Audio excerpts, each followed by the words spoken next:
नमस्कार मित्रांनो, तर आज आपण अशा ठिकाणी जाणार आहे का ते ठिकाण अमरावती जिल्ह्यातील तांदूर रेल्वे तालुका सावंगा इटोबो हे ठिकाण आहे मित्रांनो. तर ते खूप जास्त प्रसिद्ध आहे आणि मागचा व्हिडिओ पण आपण लॉंगवाला आणि शॉर्टवाला पण बनवलेला आहे.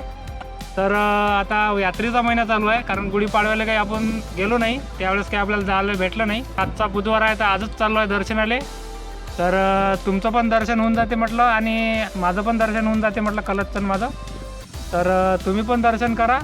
तर आपण भेटू आता सावंगा इटोबा इथं. तर चला मग मित्रांनो, घरूनच निघाले बराच टाईम झाला होता, कारण 12-1 तर घरीच वाजले होते. मग मस्त जायच्या अगोदरच मस्त चेहऱ्याला बांधून घेतलं आणि जाता जाता कलशनं बाय पण केला आणि रस्त्यानंच आम्हाला भेटले मस्त 5-6 नीलगाय. तिथून मग आम्ही पाहून निघालो सावंग्याला जाण्यासाठी. चला मग मित्रांनो, आपण आपल्या गावावरून एखाद्या तासातनी आपण सावंग्याच्या शिवारातनी पोहोचलो. तर हे जे ठिकाण पाहून राहिले तुम्ही, या ठिकाणी दगडाचा एवढा मोठा जो गंज पाहून राहिले, इथूनच सावंग्याचं शिवार सुरू होते. पहिले मित्रांनो इथं आल्या पहिला मान इथंच आहे, कारण इथं आल्याबरोबर 5 गोटे टाकून इथं पहिलेच मुद्रा द्यावा लागते. त्यानंतर इथून 500-600 मीटर अंतरावर सावंगा इटोबा आहे, और तुम्ही पाहू शकता. इथून दर्शन घेऊन मग निघालो आपण सावंग्याला जाण्यासाठी. चला मग, आपण काही गुढीपाडव्याला येऊ नाही शकलो, त्याच्या कारणानं आपण गर्दी पण होती, कारणानं आपण इथून 8 दिवसाने आलो.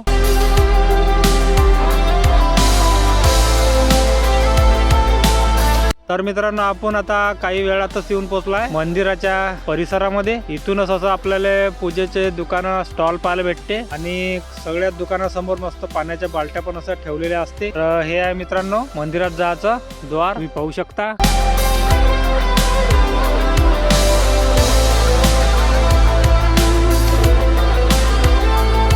इथंच मस्त बुट गिट आपण काढून ठेवले. तर आपल्याला आता इथूनच घ्यायची आहे पूजेची मस्त थाली. मस्त इथून आपण आता पूजेची थाली वगैरे घेऊन 50 रुपयातनी मस्त थाली पडली. त्याच्यामध्ये नारळ काही घेतलं नाही. त्यानंतर मस्त आपलं इथं घेऊन झालं आणि पैसे पण देऊन दिले. पूजेची थाली घेऊन घेतली मस्त पैकी. तर तुम्ही पाहू शकता पूजेची थालीमध्ये आपल्याला काय काय भेटलं. तर चला आता आपण जाऊ मंदिराच्या दिशेनं. गुढीपाडव्याच्या वेळेस काही येऊ नाही शकलो, त्या कारणानं आता आलो आहे. तर दुसऱ्या साईडनं आपल्याला मस्त कटळे असे लावून ठेवले आहे, तर त्या साईडने गेलो मागच्या साईडनं. पण समोरच्या साईडनं जायचा रस्ता बंद होता, तर गर्दी काही जास्ती होती नाही, तर आम्ही पटापट गेलो आणि जास्ती काही पब्लिक होती नाही. आता 8 दिवस झाले गुढीपाडवा झाला आहे, त्यावेळेसच जास्ती लोक आले होते आणि गर्दी तर त्यावेळेस एवढी जास्त राहते, काही बोलायचं काम नाही. आणि गुढीपाडव्याच जास्ती मानित असते आणि त्याच वेळेस अजित महाराजचे झेंडे पण चढवले जाते.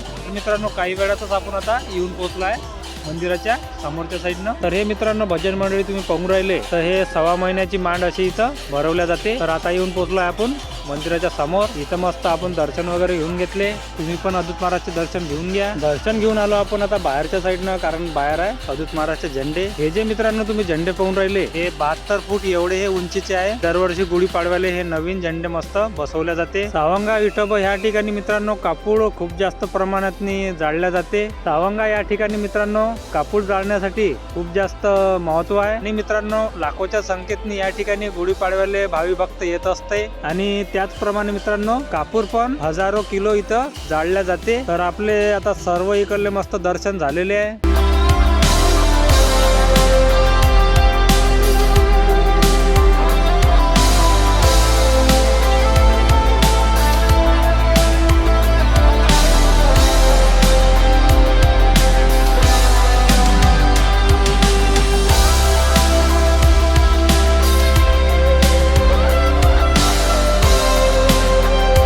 मित्रांनो, आपले दर्शन वगैरे झाले आहे आणि अजित महाराजच्या दर्शनाला आलो म्हटल्यावर मुजरा मित्रांनो द्यास लागते. मस्त मुजरा वगैरे देऊन झाला आपला. मित्रांनो, तुम्ही जर युट्यूब चॅनलवर नवीन असाल तर चॅनलला सबस्क्राईब नक्की करता आणि व्हिडिओला लाईक शेअर नक्की करता. आपले दर्शन वगैरे घेऊन झाले आहे, आता आपण चाललो आता बाहेरच्या दिशेने मंदिराच्या. तर भेटू आपण नवीन ब्लॉग मध्ये. तोपर्यंत चॅनलला सबस्क्राईब नक्की करा.